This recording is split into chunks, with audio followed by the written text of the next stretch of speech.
Hello guys, welcome to my first video. Today we're gonna be learning basics in the editing page of DaVinci Resolve 20. Now if it's your first time in DaVinci Resolve, don't worry, I am here to guide you. First you will see this media pool here. Right click on it and import media. Now I have already some files, I linked it down below if you want to follow up. I drag it into here. Now you see it has a clip and an audio. If you want to cut up the audio, use Ctrl B, but if you made a shortcut, you can use your shortcut. As you can see, I recommend doing is going to the DaVinci Resolve keyboard customizations and spend here time 10 to 15 minutes. It will help you a lot and save you a lot of time. I wish someone told me that when I was first starting out. Now let's get back to the editing page. If you see this effects page. If you undo this, it's gonna be a long. But if you want to see your effects and your media at the same time, it's gonna be split. Now you will see some text here. I have some preset plugins that I have installed. But first we're gonna learn how transitions work. We have a lot of transitions, but the most basics are these 6 transitions. Now we're gonna cut up the clip here. Let's cut this up, then let's cut up the music, and then if you want this transition you can preview. You see every transition has its own presets. Now this is more advanced transitions. You see this is more like for vlogs and all that, but if you're just starting out, I think these transitions that are pre-made is gonna be just fine. You see you can trim it down. These arrows need to pop up and then you can trim it down long. You want to be at this length where it doesn't catch that much attention but it's still smooth, and you can even customize it, but that's gonna be in another video. So let's head to the keyframes. Now if you want to use keyframes, it's gonna be here in the Expector tab. You see here these diamonds, that's all the keyframes. If you hit this diamond, it will keyframe all this.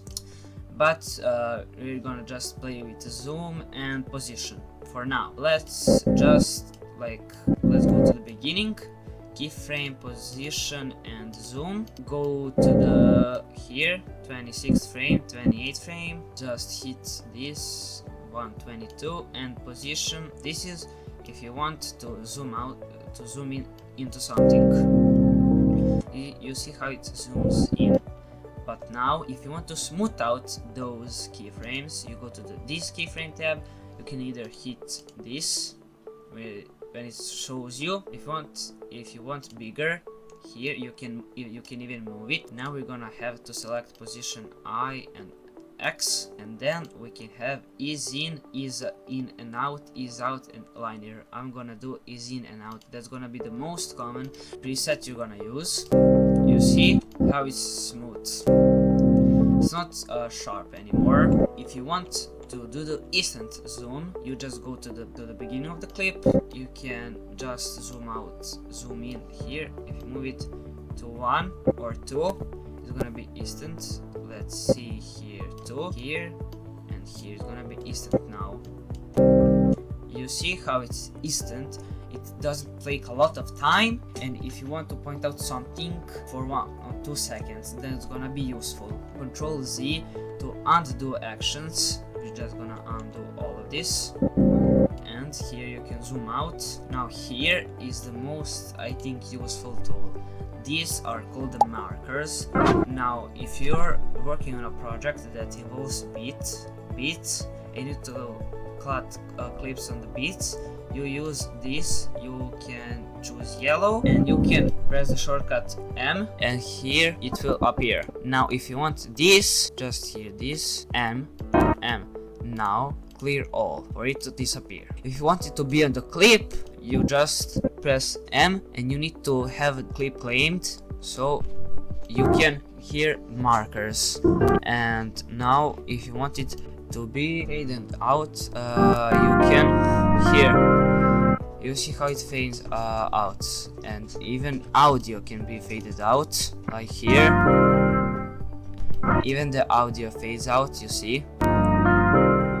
And that's how you want to finish the most clips if you're a beginner.